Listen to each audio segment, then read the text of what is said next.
เอ้ยกลับมาหาน้องแล้วแม่นบ่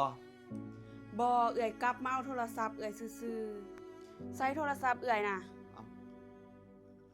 แล้วเอ้ยสิไปแล้ววะแม่นเอื้อยสออกไปแล้วอยู่กับน้องจัก30 นาทีก่อนได้บ่บ่ได้เพราะว่าเอื้อยถ่ายกินข้าวอยู่แต่ว่าน้องรู้สึกว่าน้องฮักเอ้ยหลายเลยเอื้อยเข้าใจแต่ว่ามันบ่ได้หันนะน้องมันคือเอื้อยก็บอกแล้วว่าเฮาแค่ผสมพันธุ์มันผูกพันบ่ได้เอื้อยมีครอบครัวแล้วได้ลืมเอื้อยซะแต่ว่าน้องยังลืมเอ้ยบ่ได้มันก็ต้องใช้เวลาเอื้อยเข้าใจน้องเอาเงินนี้ไปเด้อน้องเด้อ